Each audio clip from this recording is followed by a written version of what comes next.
In Russia, parents' WhatsApp group chats are legendary. Every single year, right before September 1st, millions of parents enter a state of total chaos asking the exact same question about school rules. Today, we are decoding an authentic Russian parents' group chat. By the end of the video, you will learn real texting slang, how Russians drop punctuations, how to talk about school routines, and how to spot informal grammar spoken by native speakers every day. Let's read the message line by line. The first message is from Marina. Марина, доброе утро. Кто-нибудь знает, завтра линейка во сколько? Good morning. Does anyone know what time the school assembly is tomorrow? But Olga replies, Ольга, 8:30, но лучше прийти пораньше. Было много народу в том году. 8:30, but it's better to come earlier. There were a lot of people last year. Sergey joins the panic. А форма обязательно? У нас сын вырос из старой.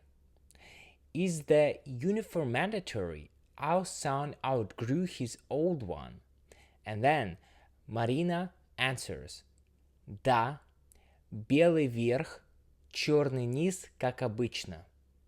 Yes, white top, black bottom, as usual. Olga signs off. Спасибо. Напишу мужу. Thanks, I'll text my husband. Did you notice how natural and unfiltered this text looks? Let's dissect the vocabulary and texting sequence hidden inside. Let's unpack the key terms and informal Russian texting rules used in this chat. The first is lineyka. In a dictionary, lineyka means a ruler for drawing lines, but in Russian school culture, lineyka is the official ceremonial outdoor assembly held on September 1st, the Day of Knowledge. It's an official holiday in Russia.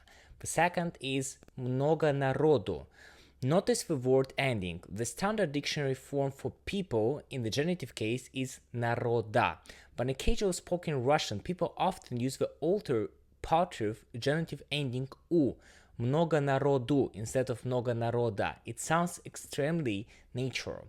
The third is в том году, literally in that year. This is the most common informal way natives say last year in casual conversations, instead of using the formal textbook phrase в прошлом году. The fourth is вырос из старой. The verb вырасти is means to outgrow something. Sergey says his son вырос из старой формы, outgrew his old uniform.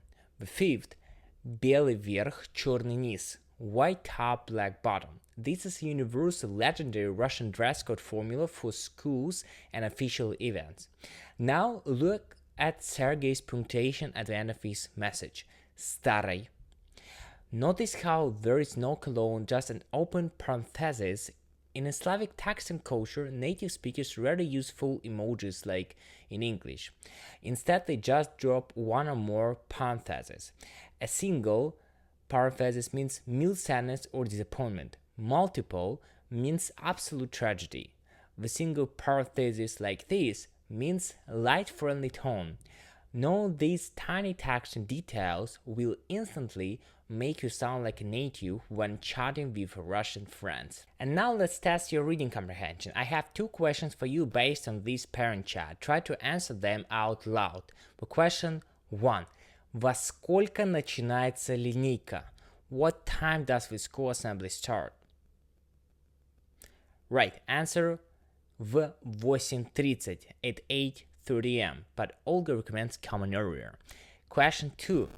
Какая проблема у Сергея? What problem does Sergey have? Right, the answer is его сын вырос из старой формы. His son outgrew his old school uniform. How did you do? Did you catch both details? Reading authentic WhatsApp messages is the best way to bridge the gap between textbook grammar and the actual language Russians use on their phones every single day. If you want to practice real texting further, check out this week's Patreon pack. I've included a complete PDF worksheet with a breakdown of Russian internet abbreviations, extra practice charts, and an audio file where I read informal text at normal native speed. Link is in the description box right below this video. Hit the like button, subscribe to the channel, and tell me in the comments, do parents group chats exist in your country? See you next time. Пока.